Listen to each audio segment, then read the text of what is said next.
Klik tombol berikut untuk mendapatkan update ilmu yang insya Allah bermanfaat.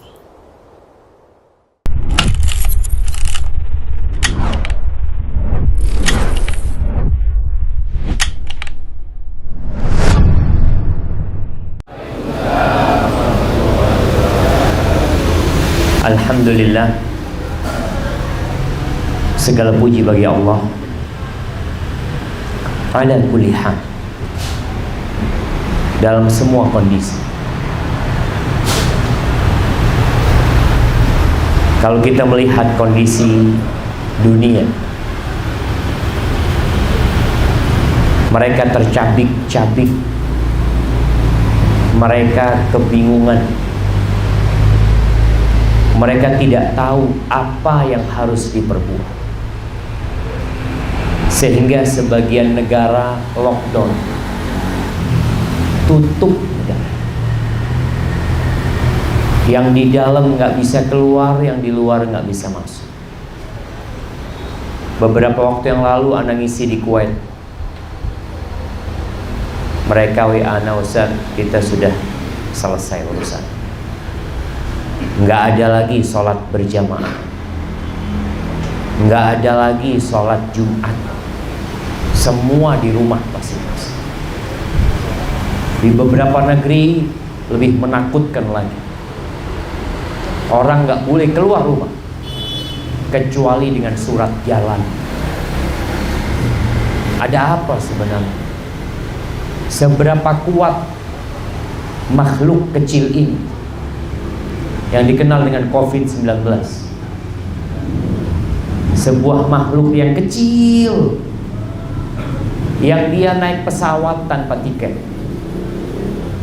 dia masuk ke negeri tanpa visa dan paspor, dia melewati semua penjagaan tersebut untuk memporak-porandakan sebuah negeri. Dan tatkala ditanya siapa yang bertanggung jawab, maka jangan cari kambing hitam, kita yang bertanggung jawab. Makhluk kecil itu ciptaan Allah Azza wa Jalla. Kenapa Allah ciptakan itu makhluk? Ya, Allah ingin kita kembali kepada. Tatkala Allah memberikan azab kepada kaumnya Fir'aun, berbagai macam azab Allah berikan kepada mereka. Dikirimkan angin topan kepada mereka, dikirimkan untuk mereka jarad, belalang, yang menghabiskan pertanian dan perkebunan mereka. Setelah mereka kelaparan, belalang itu masuk ke rumah-rumah mereka. Pintu-pintu rumah mereka dimakan belalang, daun pintunya dimakan belalang, dan kusennya dimakan belalang. Hancur mereka. Mereka lalu minta kepada Nabi Musa agar berdoa memohon kepada Allah, azab itu diangkat. Diangkat azab itu, mereka berjanji mau beriman, ternyata mereka balik lagi. Allah kirimkan kepada mereka darah. Semua air yang seharusnya air itu menjadi darah. Air yang berada di teko mereka, di ceret mereka, itu isinya darah. Kemarin mereka kelaparan, kemudian mereka kehausan, lalu Allah kirimkan kepada mereka wabbafadid, kodok. Kodok itu ada di mana-mana, bahkan di kasur, di ranjang mereka penuh dengan kodok. Sampai diceritakan seorang tidak mampu berbicara, ketika dia berbicara ada kodok yang loncat ke mulut. Mereka diam semua, penuh dengan ketakutan. Mereka berjanji kalau penyakit-penyakit itu diangkat, mereka akan kembali kepada Allah Azza wa Jalla. Allah angkat tuh penyakit, tapi ternyata mereka kembali kufur kepada Allah Azza wa Jalla, dan berakhir dengan ditenggelamkannya Fir'aun bersama pasukannya yang berjumlah 600.000 di lautan. Selesai cerita. Ketika Allah mengirimkan semua itu, Allah mengatakan la'allahum yadzakkarun. Allah sayang amal hamba-hambanya. Allah mengatakan agar mereka ingat sama Allah Azza wa Jalla. Sebagian di antara kita masih telat sholat, sebagian ada yang nggak sholat, sebagian ada yang masih makan haram. Sampai kapan kita akan begini? Ketika turun COVID-19 semuanya kebingungan. Ada yang pakai masker, angkui masker ka temor ka boro, angkui masker temor, sampai orang takut. Ini takut ka kita, apa kita saya takut ka dia gitu. Kita sampai takut. Iya. Tapi apa benar antum takut sama COVID-19? Cari bakun arokok. Ditulis di rokok-rokok membunuhmu. Bakun arokok. Olah membunuh COVID, rokok ke COVID aja. Allah yahfad min kulli syarr. Jamaah jangan main-main. Wallahi sahih. Kita nggak tahu. Jumlah yang terinfeksi itu jauh lebih besar daripada apa yang disebutkan. Kenapa?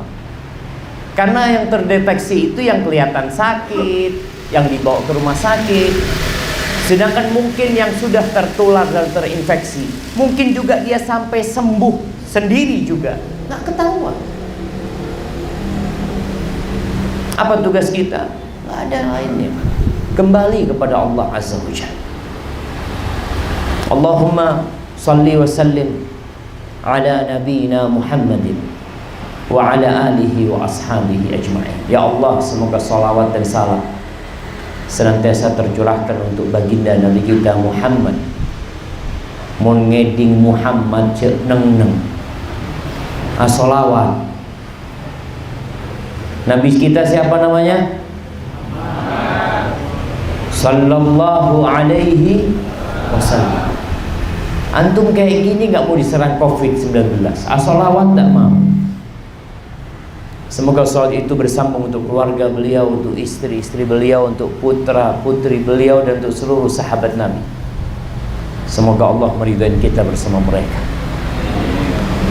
Baik, kita bicara rizki. Itu yang menyebabkan kita keluar rumah kita. Itu yang menyebabkan kita berada di tempat ini. Itu yang menyebabkan di belakang kita ada UNEJ. Kenapa rame itu UNEJ? Dari berbagai kota, bahkan pulau, mereka datang ke UNEJ untuk cari dunia, nyari ngakan. Sepertinya itu yang menjadi tujuan kebanyakan mereka. Mungkin ada satu dua, ada beberapa orang ketika belajar tujuannya berkhidmat kepada bangsanya, kepada agama. Tapi kebanyakan mereka ya terdorong untuk mencari dunia, mencari rezeki. Pada kesempatan sebelumnya kita udah bicarakan bahwasanya selain orang itu bekerja, berusaha, ada banyak kunci rezeki yang lainnya. Yang pertama apa? Istighfar. Berapa kali antum istighfar? Paling tidak sehari 100 kali. Ebitong. Cek berapa saya ebitong. Sekali-kali ngitung dengan tangannya. Astaghfirullah wa atubu ilaih. Astaghfirullah wa atubu ilaih. Astaghfirullah wa atubu ilaih. 100 kali. Paling sedikit. Bukan hanya lisannya istighfar tapi hatinya nggak tobat. Istighfar lisannya, hatinya mohon ampun sama Allah. Ya Allah, ampuni hamba, ya Allah. Hamba banyak dosa, ya Allah. Berapa banyak dosa yang kita lakukan. Dan tidak ada bala yang turun kecuali melainkan dosa penyebab. Dan tidaklah diangkat kecuali dengan tobat kepada Allah Azza wa Jalla. Yang kedua, bertakwa kepada Allah, yang hakikatnya menjaga diri kita dengan melaksanakan perintah Allah dan menjauhi larangannya. Kita bacakan pada waktu itu firman Allah Azza wa Jalla walau anna ahlal qura amanu wattaqau lafatahna alaihim barakatin minas sama'i wal ard walakin kadzdzab. Andai kata penduduk negeri itu beriman dan bertakwa, niscaya Allah akan bukakan pintu berkah. Beriman dan bertakwa, berkah, rizkinya bermanfaat. Kalau antum melihat ada orang kaya, Ustaz, kaya raya, sholat gak pernah, ke masjid Jumatan enggak, maksiat kerjaannya, ya kita melihat, tapi rizkinya kok banyak. Nah, berkah dicabut dari dia. Banyak rizkinya tapi tidak dapat menikmati uang yang dia miliki. Antum tahu banyak mobil-mobil bagus yang naiki siapa? Supir. Majikannya nggak bisa naik, nggak bisa, sakit. Dia punya mobil mewah yang menikmatin supirnya. Berapa banyak villa-villa yang Masya Allah mahal harganya, mewah dan indah. Siapa yang menempati? Pembantu. Bosnya belum tentu nempati. Wallahu alam kapan dia nempati. Kadangkala sampai mati, mungkin bertahun-tahun dia cuma sekali dua kali ke tempat tersebut.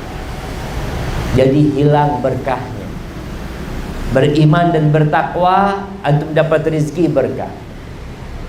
Yang ketiga, tawakal. Apa artinya tawakal? Apa? Angkat tangan yang mau jawab. Mana hadiahnya jemaah? Ada hadiahnya enggak? Ada. Baik, fadhal. Berserah diri. Apa maksudnya berserah diri? Kasih contoh. Nih, kasih beliau. Nah, ya sebutkan namanya. Nama saya Eko. Mas Eko. Apa artinya Eko itu? Satu. Antum cuma anak satu-satunya? Anak pertama. Oh, anak pertama. Siap. Gimana Mas Eko? Berserah diri itu pasrah dengan kodrat Allah, pasrah dengan takdir yang diberikan oleh Allah. Siap, kasih hadiahnya.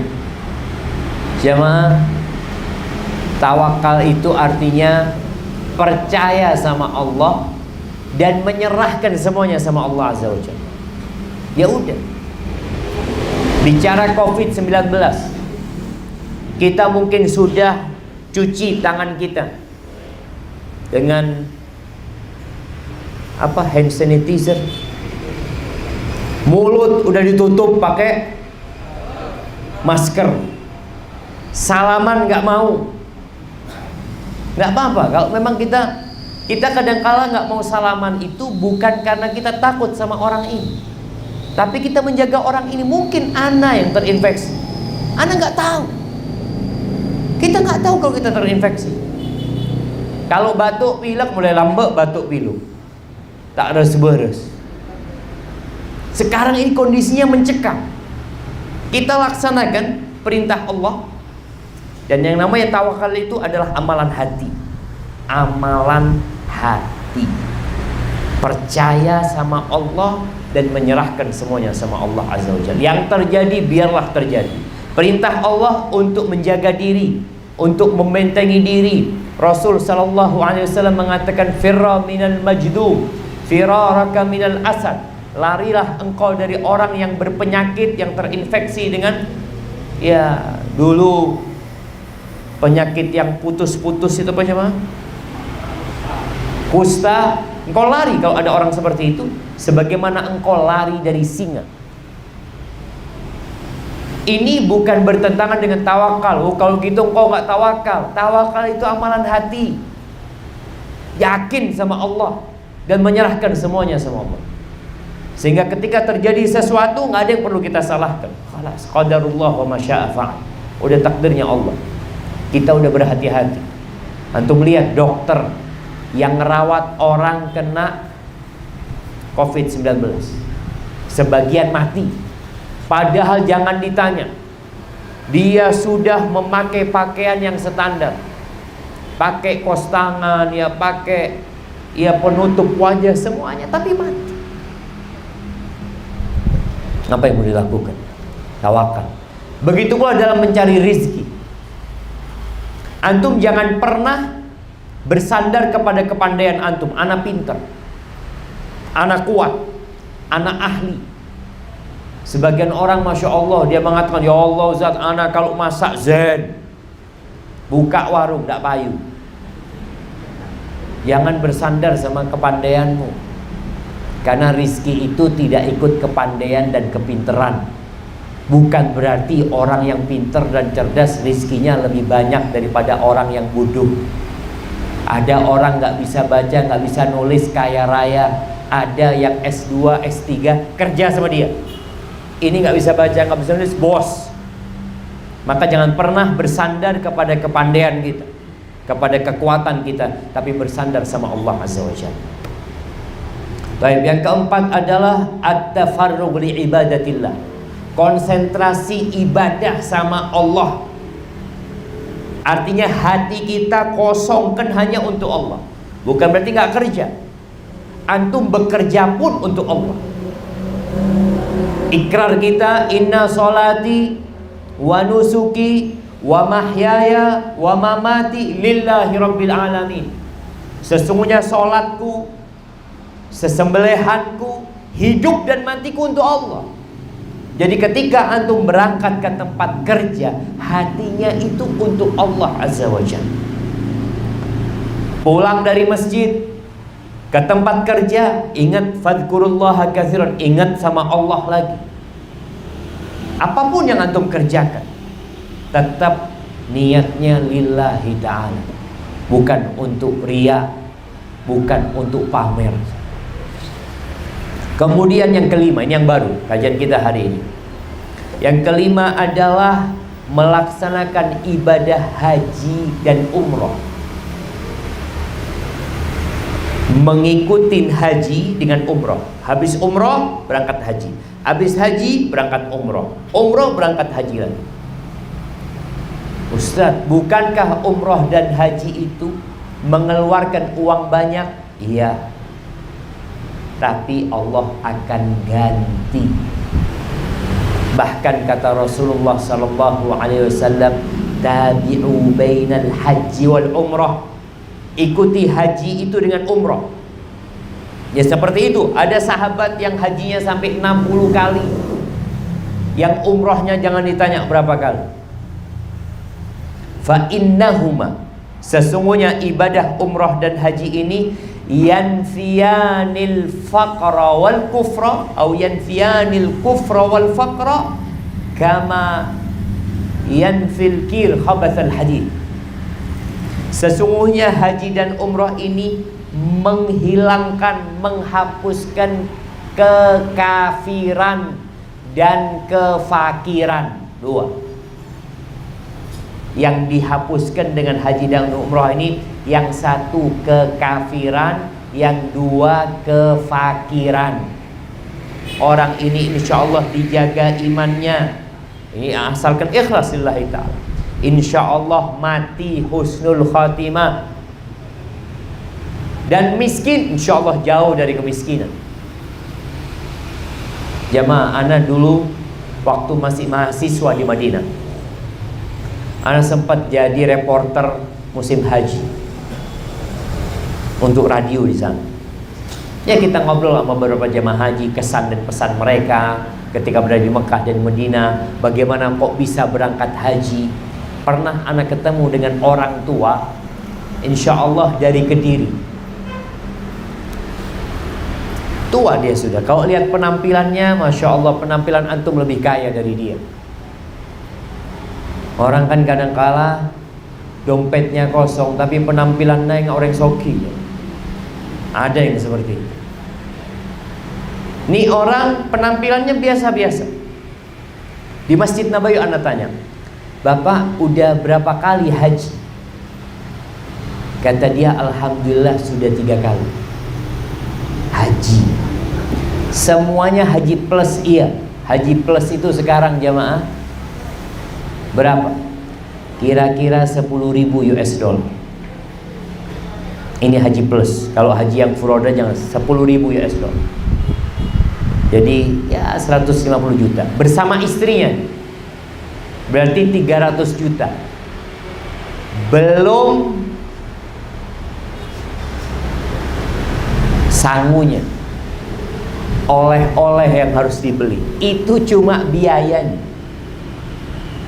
Anak tanya, Masya Allah, apa yang menyebabkan Bapak termotivasi untuk haji lagi dan haji lagi? Dia cerita, Pak Ustadz, waktu saya haji yang pertama itu, saya ngomong sama istri, nanti kalau punya rezeki nggak usah haji lah, kita bangun masjid. Uangnya nanti kalau punya rezeki bangun masjid.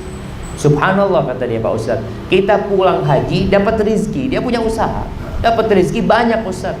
Akhirnya kita bangun masjid. Selesai masjidnya, rezekinya nggak berhenti. Akhirnya kita gunakan daftar haji lagi. Berangkatlah kita haji yang kedua. Setelah haji yang kedua, ngomong lagi sama istri, nanti kalau punya rezeki ngapain kita? Oh, jalan di kampung, kita aspal yuk. Kata dia, iyalah, nggak usah daftar haji, kita aspal tuh jalan di kampung. Masya Allah, pulang haji dapat rezeki di aspal jalan di kampung dia. Selesai ngaspal Pak Ustadz, rezeki itu datang lagi. Dan ini berangkat yang ketiga. Maka antum niatkan kalau punya rezeki berangkat haji. Orang tuanya tolong dimotivasi untuk berangkat haji. Sampaikan kepada orang tuanya. Kadangkala orang Indonesia ini punya mobil tapi nggak berangkat haji,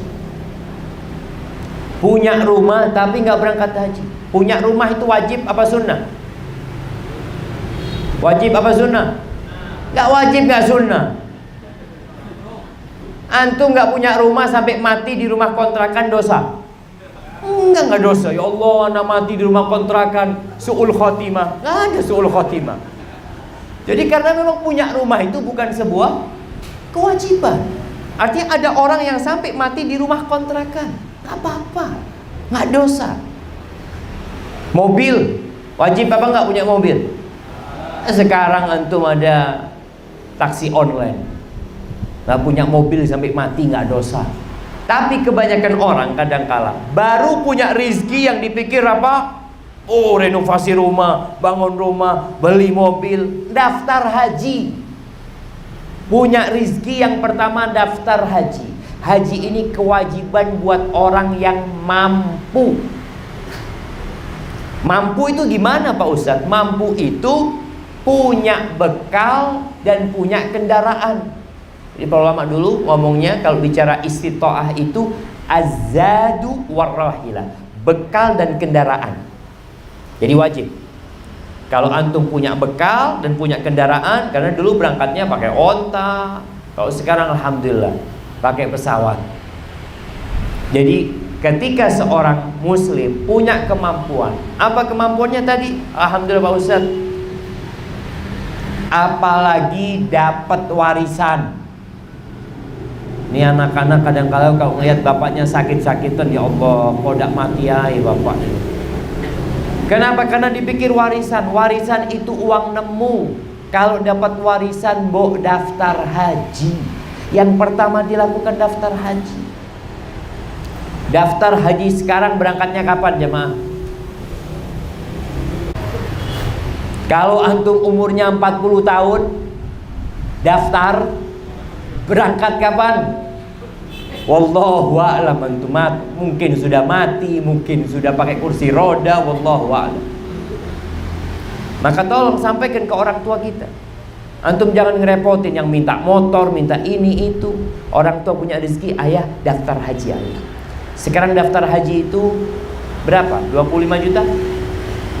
Kalau nggak salah 25 juta itu dapat kuota.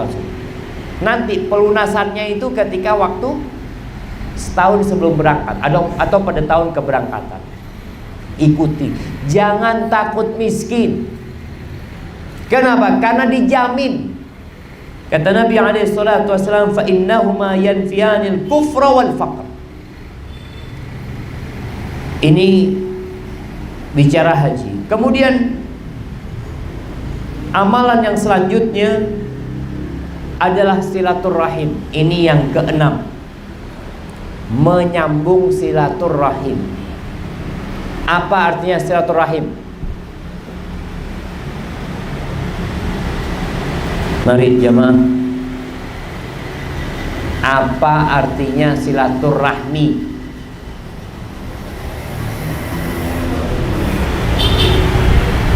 Jemaah, ya, ibu-ibu mungkin ada yang mau jawab.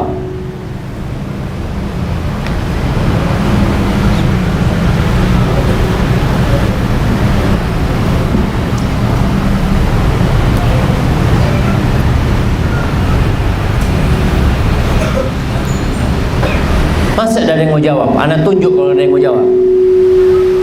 Nah, ya, yang sebelah kiri ini.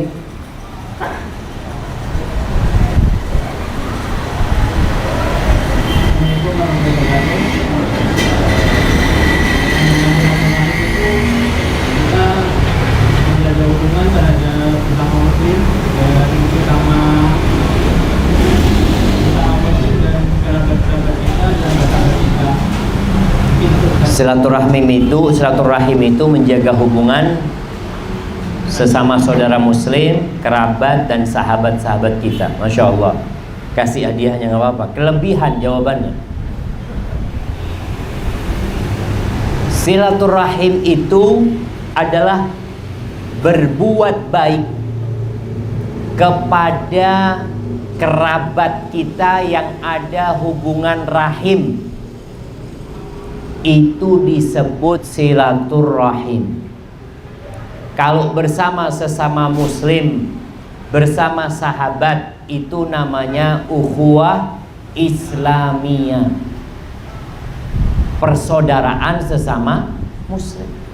Tapi silaturahim ini salah kaprah kadang-kala jemaah. Silaturahim alumni UNEJ bukan silaturahim. Silaturahim lulusan SMP mana itu bukan silaturahim. Silaturahim warga dusun. Dusun apa? Silaturahim itu khusus yang ada hubungan rahim, hubungan kekerabatan. Karena ada orang temennya banyak, sahabatnya banyak, tapi sama saudara-saudaranya, sepupunya, misanannya, pamannya nggak peduli sama mereka. Maka yang namanya silaturahim adalah menyambung. Silah itu menyambung, atau silah itu artinya berbuat baik kepada rahim kita. Kalau bicara rahim kita, yang paling dekat sama kita adalah bapak ibu kita. Bahkan kita keluar dari rahim ibu kita. Kemudian kakak beradik kita, itu rahim sama kita. Kemudian paman-paman kita.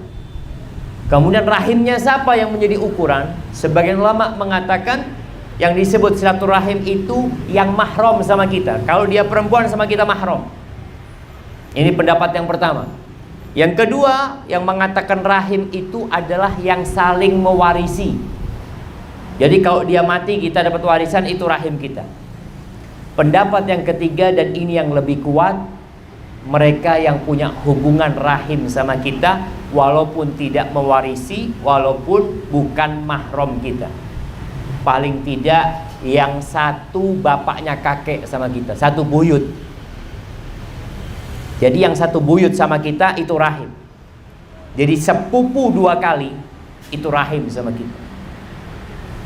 Kata Nabi SAW berkaitan dengan rahim ini, beliau mengatakan, man sarrahu ayyubsatalahu fi rizqih, barang siapa yang ingin diluaskan rizkinya, diluaskan, dibentangkan jemaah,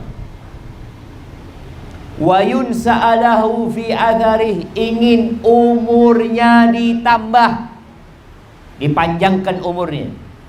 Kita ini sekarang takut sama COVID-19, ya, takut mati. Maka dengarkan sabda Nabi SAW, falyasil rahimah. Yang ingin diluaskan rizkinya, dipanjangkan umurnya, hendaklah silaturahim. Jangan sampai antum sama paman, sama sepupu, sama keponakan ribut. Kata Nabi SAW, la yadkhulul jannah qati', nggak masuk surga orang yang memutuskan rahim. Dan ternyata yang menyebabkan silaturahim itu putus, salah satunya warisan. Bener? Betul? Nah, betul coba. Ini ponakan gak nyapa sama pamannya, kakak beradik berantem gak bertegur sapa. Ada kawan anak, subhanallah, dia cerita, anak datang Ustaz ke rumah kakak anak di Malang, kata dia. Memang ada warisan yang dipegang sama kakak. Anak datang, anak punya adik-adik perempuan, Ustaz. Mereka perlu uang. Kakak anak kaya raya dan ada warisan yang dipegang sama dia. Ketika anak datang ke sana, sama anaknya masuk nggak boleh rumah. Keponakannya nih jam. Mau masuk nggak boleh, nggak, ayah nggak ada, kata dia. Loh, tapi kan ini kan pamannya, silahkan masuk, nggak boleh. Akhirnya anak nunggu di luar rumah. Beberapa menit kemudian kakak anak keluar dengan mobil, ada di dalam rumah. Wallahi, hati-hati, la yadkhulul jannah, nggak masuk surga. Walaupun mungkin kau kaya dengan menguasai harta warisan, tapi sekali lagi nggak akan ada berkah di sana.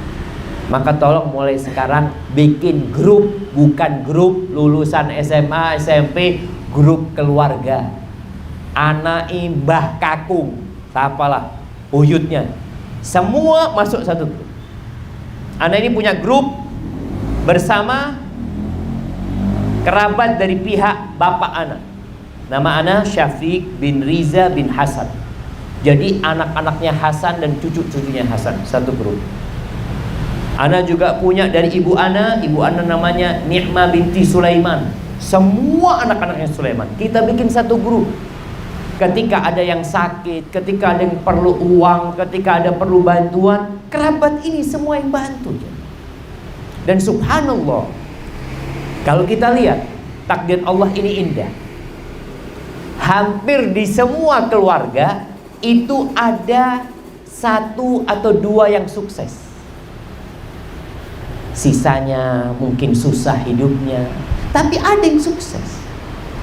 Ketika mereka menjaga silaturahim, insya Allah bicara mengentas kemiskinan, yang mungkin Indonesia selalu tiap tahun berpikir tingkat kefakiran, kemiskinan belum berkurang atau bertambah. Salah satu yang harus digarap itu bukan hanya membuka lapangan pekerjaan, tapi membuka hati orang-orang beriman supaya silaturahim. Ada orang yang sama kawannya royal, sama sahabatnya royal, ke warung ditraktir sama dia, keponakannya nggak pernah dia bantu, pamannya sakit nggak pernah dia kunjungi. Memutuskan rahim dia. Walaisal wasil bil mukafi. Kata Nabi SAW, yang disebut orang yang menyambung rahim itu bukan yang bales-balesan, bukan yang bales-balesan. Dia kasih hadiah, kita kasih hadiah. Dia berkunjung, kita berkunjung. Bukan. Yang disebut orang yang menyambung rahim itu adalah alladzi idza quti'at rahimuhu wasalaha. Yang kalau silaturahim diputus, dia sambung. Dia punya paman gak bertegur sapa sama bapaknya. Nih anak keponakan ini berusaha untuk nyambung. Mungkin dia ke rumah pamannya ditolak, mungkin ketemu sama sepupunya ditolak, tapi dia tetap berusaha. Itu yang disebut menyambung rahim. Maka tolong antum sekarang mulai belajar. Belajar apa? Belajar nasab. Nah, antum yang pakai baju oranye, kasih mic.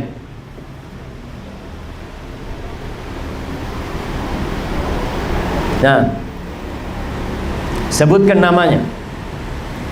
Assalamualaikum warahmatullahi wabarakatuh. Waalaikumsalam warahmatullahi wabarakatuh. Nama saya Muhammad Zuhri.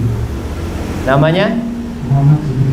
Muhammad Zuhri bin Ya. Muhammad Zaini. bin Muhammad Zaini. Muhammad Zaini bin nih sama Mbani Dewi Daru. Masa sama kakeknya lupa? Enggak, soalnya kakek meninggal sebelum saya lahir. Bukan masalahnya meninggal, namanya. Subhanallah. Baik, kasih hadiah. Rasulullah sallallahu alaihi wasallam mengatakan, ta'allamu min ansabikum. Belajarlah nasab kalian. Kenapa disuruh belajar nasab kalian? Nasab kita nih. Matasilu bihi arhamakum, supaya kalian bisa silaturahim. Ketika antum nggak hafal sama nasabnya, ya gimana kita akan silaturahim? Mungkin di tempat kerja sama misanannya atau sepupunya 2 kali, agak jauh nih, nggak saling berkenal jemaah. Kalau itu saudaranya. Dan ini juga yang menyebabkan silaturahim mungkin agak sulit di Indonesia. Karena orang itu namanya panjang-panjang. Coba namanya para sahabat Nabi. 1. Namanya Nabi Muhammad SAW. Siapa? Ya Muhammad. Muhammad bin Abdullah bin Abdul Muttalib bin Hashim bin Abdi Manaf bin Qusay. 1 semua namanya. Tapi orang Indonesia, Muhammad Ali Zainal Abidin bin Sulaiman Toha Solihin. Itu namanya bin, panjang-panjang semuanya. Maka nanti kalau antum nikah punya anak, cukup anaknya dikasih nama 1 nama. Nama yang kedua dan ketiga nama ayahnya, nama kakeknya. Sehingga itu anak kemanapun pergi bawa nama bapak dan kakeknya. Ketika awal-awal anak pulang dari Madinah, anak ceramah, anak minta nasab anak disebutkan lengkap. Nama anak Syafiq bin Riza bin Hasan bin Abdul Qadir bin Salim bin Zain bahasa lama. Ketika nama itu disebutkan, anak ketemu banyak kerabat di Jakarta. Syafiq, ente masih saudara sama anak. Syafiq, banyak ketemu. Karena dari nama saja orang sudah tahu itu saudara anak. Tapi kalau namanya aja udah nggak hafal, nasabnya nggak hafal, gimana kita silaturahim? Maka tolong kita lihat sahabat Nabi, namanya ndak neko-neko jemaah. Namanya Umar siapa? Ya Umar, Umar bin Khattab. Namanya Utsman, siapa namanya? Utsman bin Affan. Ali siapa namanya? Ya Ali bin Abi Thalib. Yang perempuan nih, mbak-mbak yang perempuan, namanya 3, namanya 4. Coba namanya putri-putri Nabi Muhammad SAW. 1 semuanya. Fatimah binti Muhammad, Zainab binti Muhammad, Ruqayyah binti Muhammad. Karena tujuannya adalah menjaga silaturahim ini. Dan kunci menjaga silaturahim, menghafal nasab. Tulis nasab itu. Adakan pertemuan, ketahuin kondisi orang-orang. Ini untuk buka pintu rizki kita aja. Kemudian yang ke-7, sedekah. Kalau ingin rizkinya dilancarkan, subhanallah, kata Allah Azza wa Jalla, wa ma anfaqtum min syai'in fahuwa yukhlifuhu wa huwa khairur raziqin. Apa saja yang kalian sedekahkan pasti Allah ganti. Percaya nggak antum diganti sedekah? Wallahi jamaah, cerita orang-orang itu masya Allah. Ana sendiri dalam kehidupan ini melihat janji Allah itu sehingga yakin dikasih ganti. Kata Rasulullah SAW bersumpah, beliau mengatakan, Salasatun uqsimu alaihinna. Ada 3 hal yang aku bersumpah dengan 3 hal tersebut. Salah satunya adalah ma naqasat shadaqatun min mal. Sedekah itu tidak ngurangin harta. Itu sumpah Nabi. Tapi sedekah ini berat. Makanya sedekah itu bukti keimanan. Orang yang beriman akan sedekah. Tapi yang imannya kurang, sedekahnya sedikit-sedikit.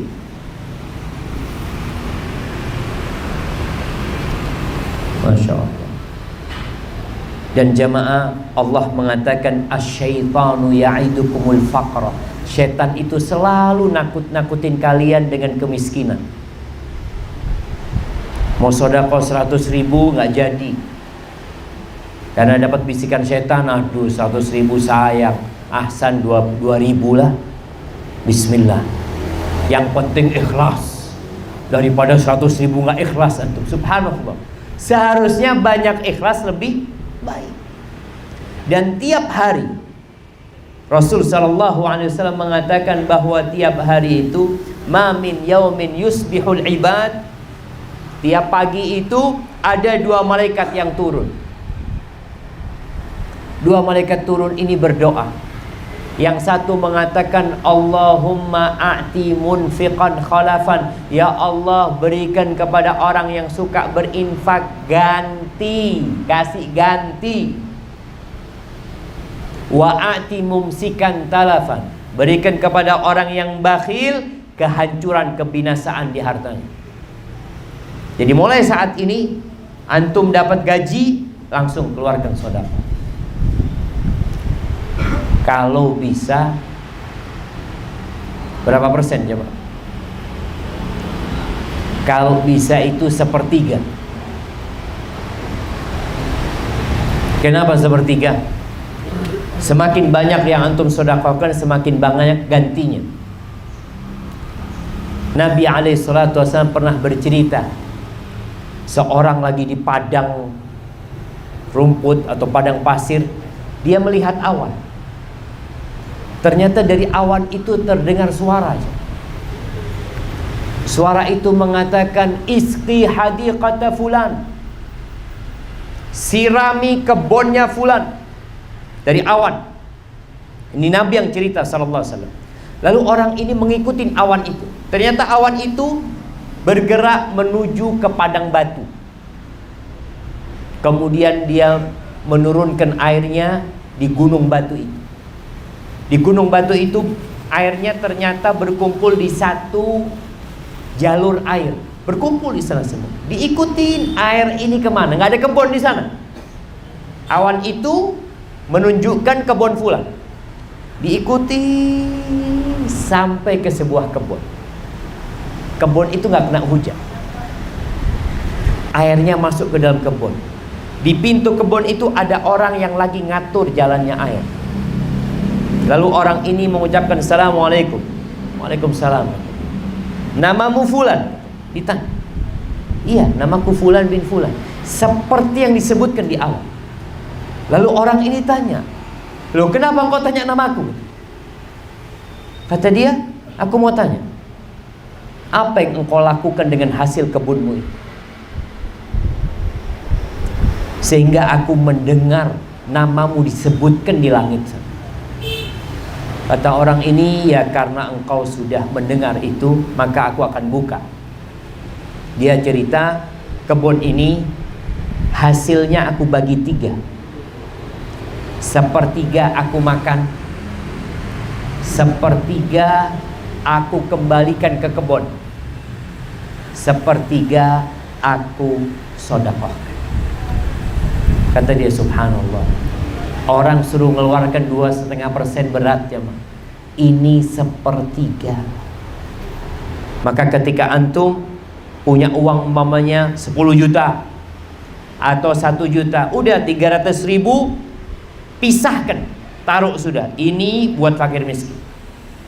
Jadi ketika butuh sedekah, nggak usah ngambil dari uang antum.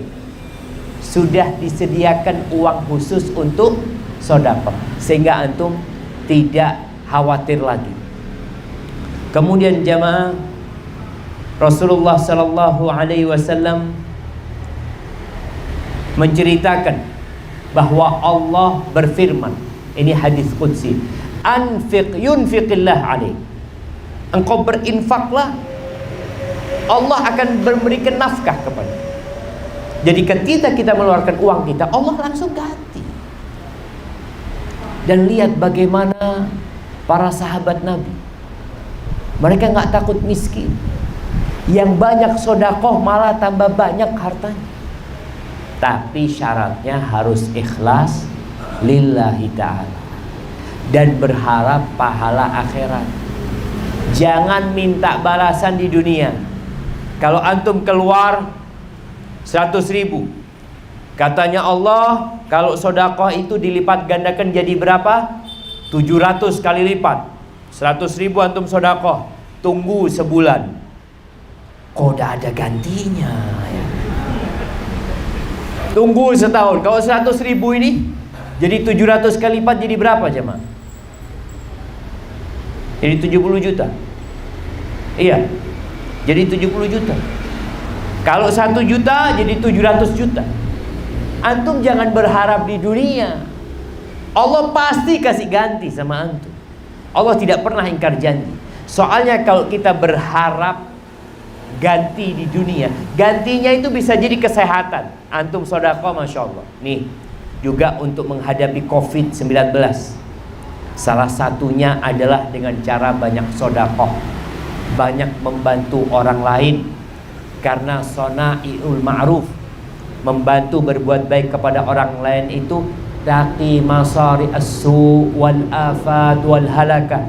Kata Nabi alaihi salatu wassalam, berbuat baik kepada orang lain itu menyelamatkan kita dari mati su'ul khotimah, menyelamatkan kita dari penyakit-penyakit, menyelamatkan kita dari bala-bala dan kehancuran. Selain rizkinya diluaskan sama Allah, dikasih ganti, ternyata sodakoh itu membuat kita selamat dari petaka. Maka sekarang tugasnya antum banyak-banyak sodakoh, banyak-banyak membantu orang lain, dan ketahuilah Allah tidak akan pernah lupa sama antum. Mungkin kita berbuat baik sama orang, orang itu lupa sama kita, dia tidak membalas budi kita, tapi Allah akan selalu membalas kita. Barakallahu fikum jamaah. Karena ana lihat banyak pertanyaan di sini, mungkin ana cukupkan materi. Kita akan buka pintu tanya jawab.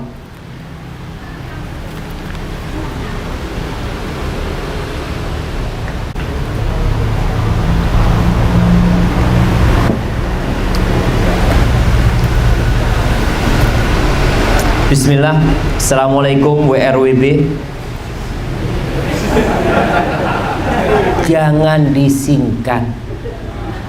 Doa itu jangan minta sama Allah masa amin. YR ya Rabbal Alamin disingkat apa? Amin YRB. Masa YRB antum minta sama Allah Subhanahu wa taala? Tulis yang lengkap, warahmatullah wabarakatuh. Tadi Ustadz sempat menyinggung masalah warisan. Apakah wajib untuk kita di sini, saya anak, meminta hak waris untuk ibu saya? Untuk ibu saya. Karena keluarga ibu tidak memberi warisan yang seharusnya diberikan pada ibu saya. Waalaikumsalam WRWB. Ini tulisannya seperti ini jemaah. Warahmatullahi wabarakatuh. Baik, kalau bicara warisan, itu hak kita. Jadi orang ketika meminta jangan malu, karena antum meminta hak antum. Kalau kita minta ngemis, itu kita minta uangnya orang. Momen kita lihat fulan ini pegang duitnya ana datang, afwan, ana minta fulus ana. Maka kalau bicara warisan, silahkan mau minta. Kecuali ibu malas minta. Karena takut nanti ribut, akhirnya silaturahim putus. Ada ibu, enggak lah, enggak apa-apalah, nanti ana minta di akhirat. Ana akan sabar di dunia daripada akhirnya mereka nanti enggak mau kenal sama ana. Ada orang yang seperti itu. Tapi itu hak kita. Jadi ketika mau minta haknya, silahkan. Anak umpamanya datang menjumpai pamannya dengan cara baik-baik, bertanya. Dan ketika warisan dipegang oleh salah satu dari ahli waris, jangan main-main. Allah mengatakan wa ta'kuluna turasa aklal lamma. Kalian makan warisan itu sembrono aja. Warisan itu semua peninggalan orang tua itu warisan. Orang tua meninggalkan baju, warisan. Orang tua meninggalkan ranjang, warisan. Meninggalkan lemari, warisan. Meninggalkan jam, warisan. Karena ada pihak keluarga yang langsung ngambil. Bapaknya meninggalkan jam, cincin yang mahal-mahal, langsung dikantongin. Nggak berkah buat anda. Maka bicara warisan, silahkan datang kepada kerabat dengan cara baik-baik, ngobrol, minta maaf. Apa ibu punya bagian warisan dari yang ditinggal? Tanya. Jadi nggak perlu sambil teriak-teriak berantem, jangan. Karena belum tentu dapat juga warisannya. Barakallahu fiik. Nasab anak di luar nikah bagaimana Ustadz? Ya ikut ibunya. Ikut siapa? Ibunya. Karena dia hasil zina, bukan hasil pernikahan. Dinasabkan kepada ibunya, dan itu madhab jumhur ulama. Yang kedua, bayar tilang ke polisi apa termasuk sodakoh?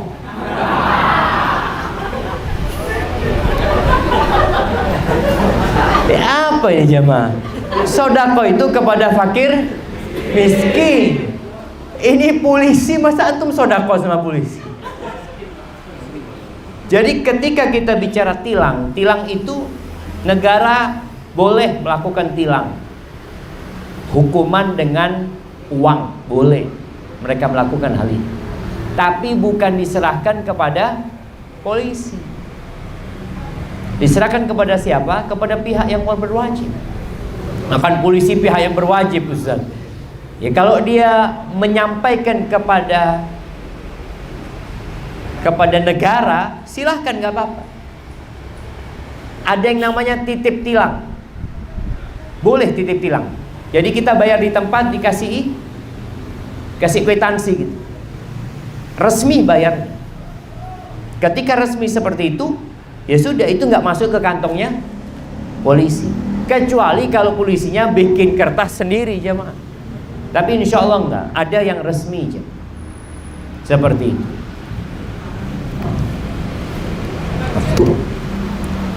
Nah, jadi kalau bicara bayar tilang ke polisi, itu namanya nyogok, bukan sodakoh. Barakallahu fiik.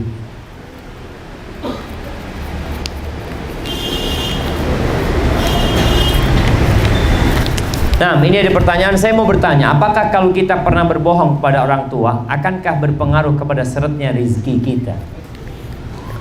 Jamaah rahimakumullah, bohong ini dosa. Orang yang berdusta dilaknat sama Allah, dijauhkan dari rahmatnya.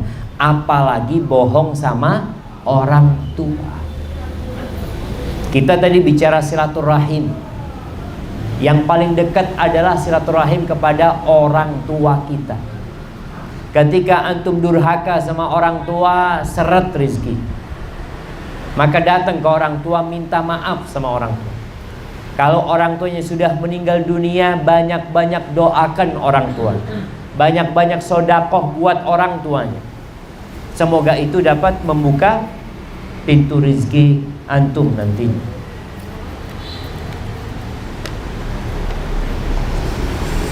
Assalamualaikum Ustaz. Waalaikumsalam. Apa sebenarnya tugas suami dalam rumah tangga selain mencari nafkah? Dan bagaimana menggerakkan hati suami ketika dia begitu malas Ini model-model kayak gini nih, ada perempuan yang salah pilih suami. Iya jemaah. Yang pertama, kalau bicara tugas suami, Allah Azza wa Jalla mengatakan, ya ayyuhalladzina amanu qu anfusakum wa ahlikum nar. Wahai orang-orang beriman, jagalah diri kalian dan keluarga kalian dari api neraka. Jadi tugas terbesar suami adalah menyelamatkan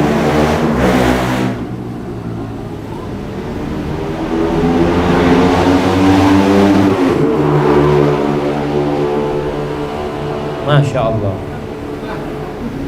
Nah, tugas terbesar seorang suami adalah menyelamatkan istri dan anak-anaknya dari api neraka. Bukan hanya menjadi mesin pencari uang. Karena sebagian suami berpikir yang penting anak kerja. Enggak. Engkau perlu mendidik istrimu, ngajarin istrimu, ngajarin anak-anak. Maka di sini seorang wanita ketika menikah jangan hanya melihat kepada wajah suaminya. Jangan hanya melihat kepada penampilan suaminya. Jangan hanya melihat kepada harta suaminya. Nabi SAW menyuruh para wanita ketika hendak menikah melihat kepada dua hal. Yang pertama agama suami, yang kedua akhlak dan karakter suami.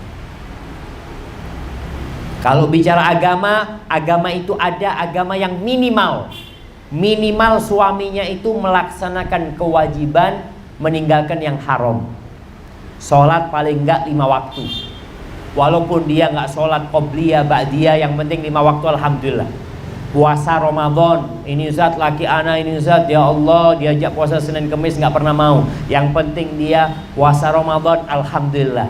Jadi ada batas minimal.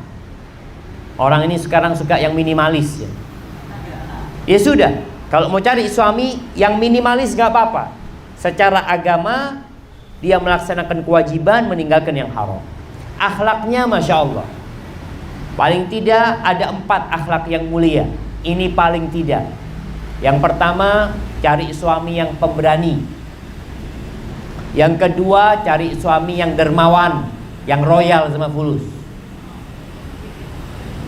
Yang ketiga, cari suami yang afif, yang menjaga kehormatan diri, nggak suka neko-neko. Yang keempat, cari suami yang penyabar. Karena kalau dapat suami yang keras, yang suka marah-marah, maka ruwet hidupnya. Atau cari suami yang adil lah, dia tidak berlebih-lebihan. Maka kalau seorang perempuan dapat suami yang nggak benar, coba dia istighfar, dia tobat. Mungkin dia yang memilih suami salah, udah dikasih. Ya kalau sekarang orang masuk ke toko handphone, dia nggak paham handphone yang bagus sama handphone yang jelek. Pulang dapat handphone bosok. Yang disalahkan siapa? Penjualnya iki sing dodolan, kata yang jualan, antum kok mau? Antum kok mau sama handphone ini? Anak kasih pilihan banyak. 1, 2, 3, 4, 5, 6 ini. Antum cari yang murah kan? Sudah fadhol. Masa murah cari yang bagus ya? Maka paling tidak tadi berusaha untuk istighfar. Mungkin dia tidak mendengarkan sabda Nabi SAW dan aturan memilih pasangan hidup. Banyak di antara ya orang-orang sekarang menikah karena pacaran. Sebelum nikah sudah berbuat dosa. Setelah nikah hilang cinta, yang ada siksaan batin dia nanti.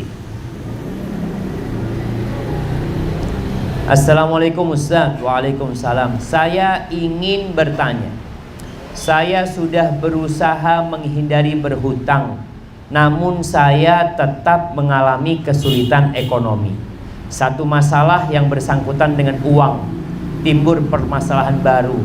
Apakah ada yang kurang dari ibadah saya? Apa mungkin ini balasan dari dosa saya yang lalu? Terima kasih. Barakallahu fiik.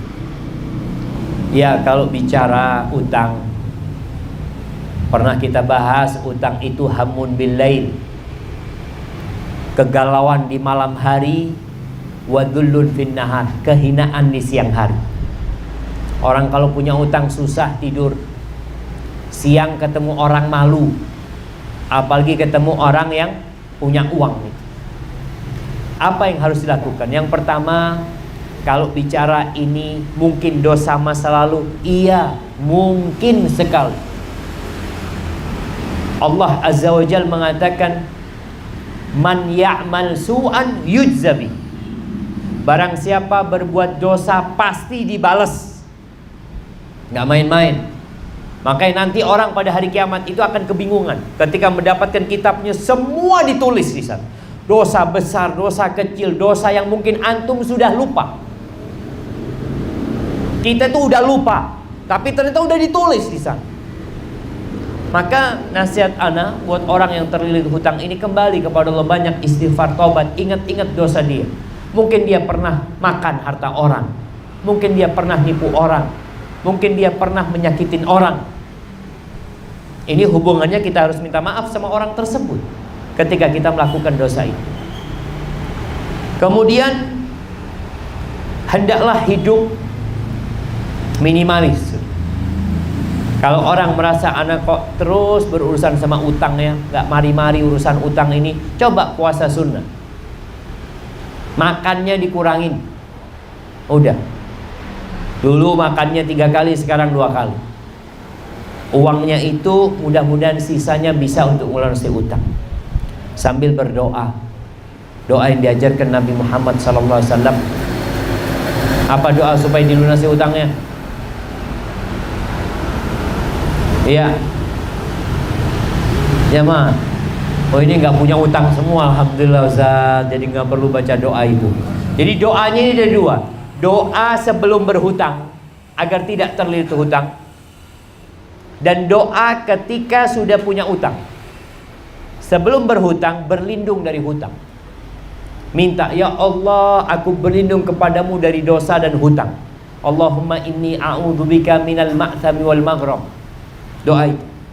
Ada doa lain, doa min dhala'id dain wa a'udzubika min dhala'id dain wa qahrir rijal. Aku berlindung kepadamu dari terlilit hutang dan ditindas oleh laki-laki. Karena biasanya orang kalau berhutang itu datang debt collector, akhirnya dia disiksa. Kita berlindung kepada Allah dari 2 hal, dari terlilit hutang dan ditindas oleh orang-orang. Itu sebelum berhutang. Dan ketika berhutang, minta kepada Allah, Allahumma kfina bihalalika an haramika wa aghnina bifadlika amman siwa. Ya Allah, cukupkan kami dengan yang halal darimu agar gak perlu sama yang haram, dan dengan karuniamu supaya kita gak perlu sama orang, malu kita minta-minta sama orang. Itu doanya. Barakallahu fikum.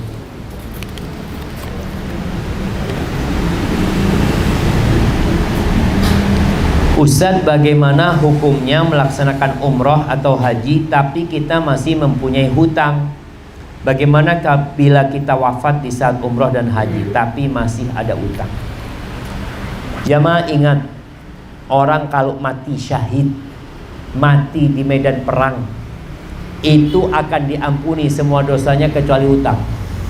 Nggak akan diampuni. Mati syahid,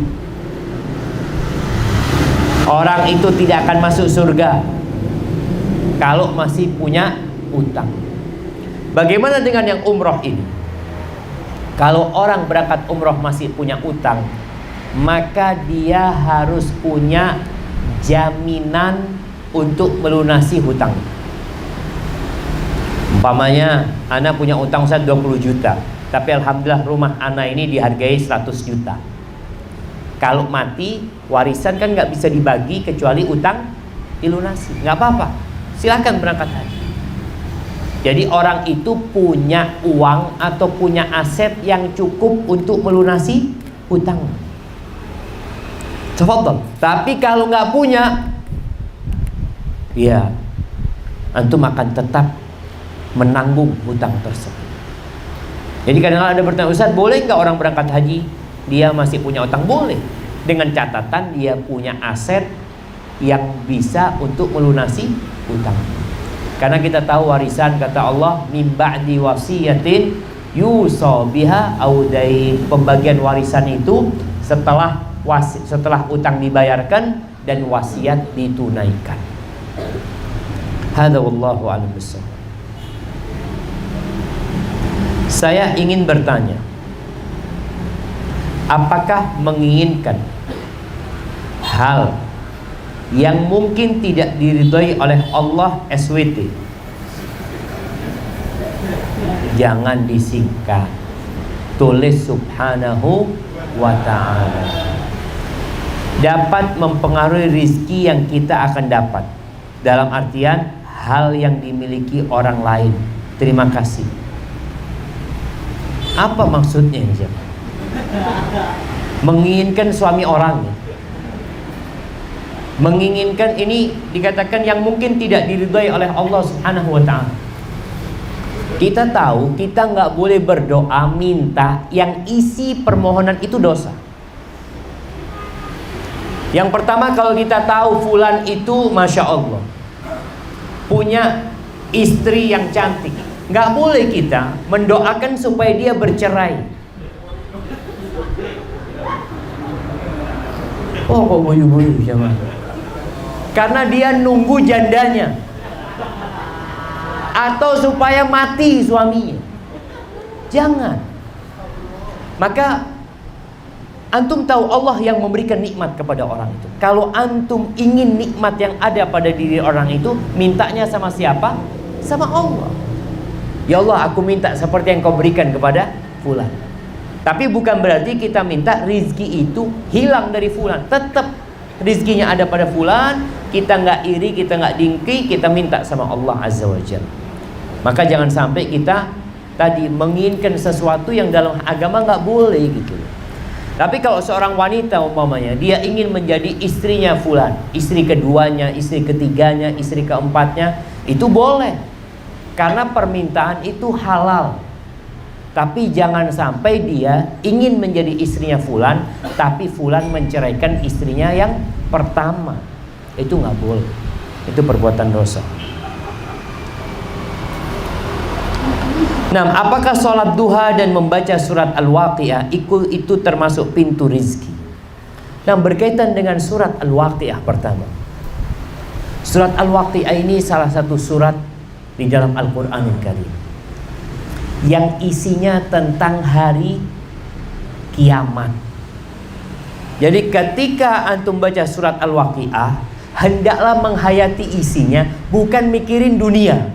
Ini bicara kiamat, antum anak kepingin duit ya ke. Ini kiamat yang dibicarakan. Memang ada hadis yang menjelaskan bahwasanya siapa yang selalu membaca surat Al-Waqi'ah, insya Allah dijauhkan dari kefakiran. Tapi hadis itu lemah. Namun bukan menghalangi kita untuk baca surat Al-Waqi'ah. Baca surat Al-Waqi'ah. Kalau antum baca surat Al-Waqi'ah, insya Allah dijauhkan dari kefakiran. Kenapa? Karena antum melihat, ya Allah, ono apa mikirin dunia ini? Idza waqa'atil waqi'ah laisa liwaqa'atiha kadhibah khafidatur rafi'ah. Kita coba hayatin tuh satu persatu ayat, insya Allah antum gak akan ditimpa kefakiran. Tapi kalau cuma baca supaya rezekinya lancar tanpa memaknai dan memahaminya, maka ketahuilah Quran diturunkan untuk diamalkan dalam kehidupan ini. Adapun sholat duha, iya, nanti kita akan bahas sebenarnya. Rasulullah SAW mengatakan, Allah berfirman, ya ibna Adam irka'li fi awalin nahar akfika akhirah. Wahai anak Adam, rukuklah engkau di awal siang 2 rakaat, aku akan cukupi engkau sampai akhir. Jadi ketika orang itu sholat duha, insya Allah dicukupi sama Allah Azza wa Jalla. Ada doa setelah sholat duha, Allahumma inna duha'a duha'uka wal baha'a baha'uka. Ingat, doa ini bukan dari Nabi Muhammad SAW. Jadi ketika orang mau berdoa, jangan sampai dia meyakini doa itu dari Nabi Muhammad SAW. Itu doa bikinan. Tapi kita mau berdoa, silahkan berdoa minta sama Allah SWT dengan doa apa saja. Tapi kalau bisa, doa yang diajarkan oleh Nabi Muhammad SAW. Barakallahu fiikum. Apakah zalim dengan rizki orang bisa membuat rizki kita menjadi sulit? Mentang-mentang kita punya kuasa dan jabatan. Faham jemaah? Anda bacakan lagi, antum pahami. Apakah zalim dengan rizki orang bisa membuat rizki kita menjadi sulit? Mentang-mentang kita punya kuasa dan jabatan. Mungkin maksudnya orang penguasa itu apakah dikatakan dia zalim ketika dengan kekuasaannya dia mempersulit kita? Rasulullah sallallahu alaihi wasallam mengatakan, Allahumma, beliau berdoa, Allahumma man waliya min amri ummati syai'an fashaqqa alaihim fashquq alaihim. Ya Allah, siapa saja dari umatku yang menjadi penguasa, kemudian dia mempersulit urusan umatku, maka persulit urusan dia ya Allah. Wa man waliya min amri ummati syai'an farafaqa bihim farfuq bihim. Dan siapa yang menjadi penguasa kemudian dia berbuat lemah lembut kepada umatku, maka lemah lembutlah engkau kepada dia. Jadi zalim sebenarnya. Orang ketika berkuasa, dia itu dikasih kekuasaan supaya menjalankan amanah. Anda itu sampai sekarang masih bingung jemaah, kenapa orang rebutan jadi bupati, rebutan jadi kepala desa, rebutan jadi gubernur, rebutan jadi presiden. Apa sih yang diperebutkan? Kalau bicara pekerjaan, lebih enak jadi orang biasa atau jadi penguasa?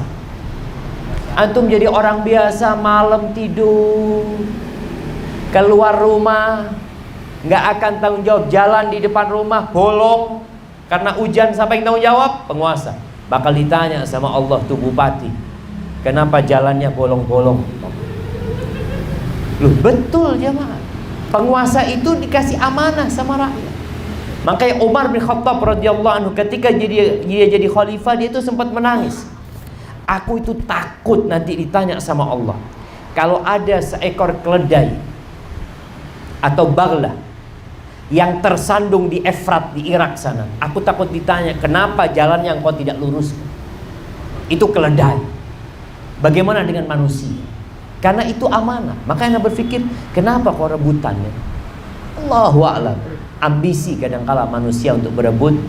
Jadi ketika menjadi penguasa, ingat, kekuasaan itu amanah. Engkau akan ditanya sama Allah Subhanahu wa taala. Barakallahu fikum. Nah, silakan. Dalam artian di sini saya nanti setelah saya gajian nanti kita makan bareng. Tapi yang saya ajak itu uangnya pakai hasil hutang yang ke orang tersebut. Uangnya dia? Iya. Tapi di lain hari nanti uangnya tidak usah diganti ya, itu pakai uangmu yang aku hutang. Nah, siap. Barakallahu fiik. Waalaikumsalam warahmatullahi wabarakatuh. Jamaah paham sekarang kan? Ya. Itu temennya ada di sini. Oh, di tempat lain ya. Alhamdulillah. Baik, yang pertama, ketika kita berhutang sama orang, ada syarat.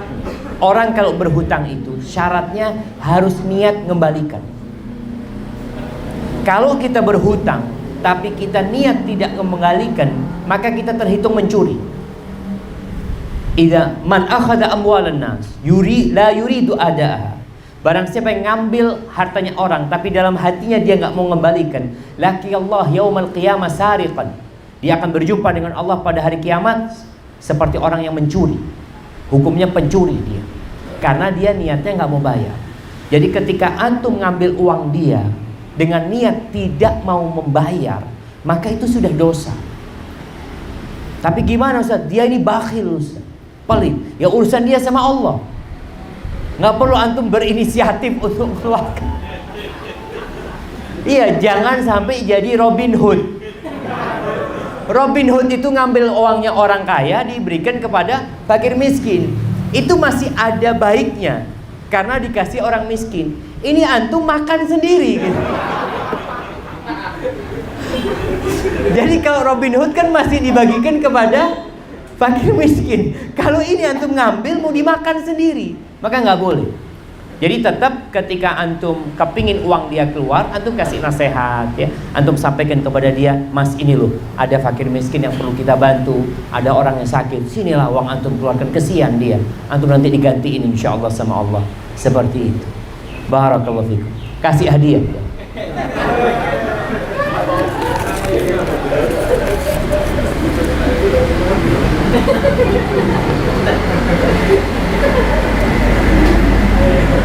Nah, ini mengenai rizki dan pembahasan kemarin tentang riba. Saya masih bingung. Apakah riba itu hanya dalam bentuk uang atau bentuk lainnya? Mohon penjelasan. Jadi kalau bicara riba itu jamaah, mungkin panjang kita akan jelaskan, tapi anak akan ringkas agar kita mudah memahaminya. Kullu qardin jarra naf'an fahuwa riba. Sebuah kaidah para ulama mengatakan semua bentuk utang piutang yang ada manfaatnya maka itu riba. Ada kelebihannya, itu riba. Artinya kalau bicara utang piutang bisa barang. Kemudian contoh nih gadai. Orang gadaikan motor. Ana punya motor, ana gadaikan ke antum. Afwan, ana mau pinjam 1 juta motor, ana taruh di sini. Sudah, ana ambil uang itu, motor itu nggak boleh dipakai. Kalau dipakai riba. Kenapa? Karena antum dapat keuntungan dari uang 1 juta itu. Memang keuntungannya bukan uang, tapi keuntungannya manfaat bisa menggunakan motor. Padahal motor itu ya bisa dihargai uang juga. Contoh juga nih, bicara gadai sawah. Boleh gadai sawah, boleh. Tapi sebenarnya kalau sawah itu yang digadaikan itu adalah suratnya. Ketika gadai sawah, mamanya pinjam uang 3 juta. Sawah itu nggak boleh digarap dengan oleh pemilik uang. Kenapa? Kalau digarap, antum berarti riba. Karena dapat keuntungan dari penggarapan sawah. Seharusnya sawah itu disewakan, antum gratis. Kalau antum mau garap, antum bayar sewanya. Jadi seperti itu. Kalau kita bicara motor, orang beli motor kredit, boleh dalam Islam beli motor kredit, tapi tanpa riba. Artinya Anda beli motor, momenya sama antum katakan, Ustaz kalau mau beli ini motor 2 juta Ustaz, kalau kredit 3 juta. Baik, sudah, Anda bayar 3 juta. Tapi ingat, tidak ada orang lain, orang ketiga yang bayarin kita 2 juta. Kemudian kita seakan-akan utang uang 2 juta, bayar 3 juta ke orang itu. Jadi kita bayarnya itu kepada pemilik barang. Memang hutang kepada pemilik barang. Tapi kalau kita beli barang sama fulan, nyicilnya sama fulan, berarti fulan ini bayarin uang, kemudian kita nyicil uang sama dia. Jadi bukan jual beli sebenarnya, utang piutang. Mungkin seperti itu. Tapi jemaah, Anda rasa cukup. InsyaAllah kita lanjutkan pada pertemuan yang akan datang. Kita memohon kepada Allah Azza wa Jalla nih, urusan COVID-19 yang membuat ekonomi juga seret, yang membuat sebagian orang hidup dalam kesusahan dan kesulitan, dan membuat negara kita juga kebingungan. Maka berdoalah, memohon kepada Allah Azza wa Jalla untuk keselamatan diri kita dan keselamatan keluarga kita dan keselamatan negeri kita. Allahumma lakal hamdu kulluh wa lakal syukru kulluh wa ilaika yurja'ul amru kulluh. Allahumma inna nas'aluka al-'afwa wal 'afiyah fid dunya wal akhirah. Allahumma inna nas'aluka al-'afwa wal 'afiyah fi dini wa dunyaya wa ahli wa mali. Allahumma astur 'aurati wa amin raw'ati. Allahumma ihfad min baini aydina wa an aymanina wa an syama'ilina wa min fawqina wa na'udzu bika an nughtala min tahtina. Rabbana zalamna anfusana wa illam taghfir lana wa tarhamna lanakunanna minal khasirin. Allahumma adfa' 'annal bala wal waba wal mihan waz zalazila ya rabbal alamin. Allahumma aslih waliya amrina wa ulata umuril muslimin. Rabbana atina fid dunya hasanah wa fil akhirati hasanah wa qina adzaban nar. Wa subhana rabbika rabbil izzati amma yasifun wa salamun alal mursalin walhamdulillahi rabbil alamin. Wassalamualaikum warahmatullahi wabarakatuh. Waalaikumsalam. Terima kasih banyak Ustaz. Klik tombol berikut untuk mendapatkan update ilmu yang insya Allah bermanfaat.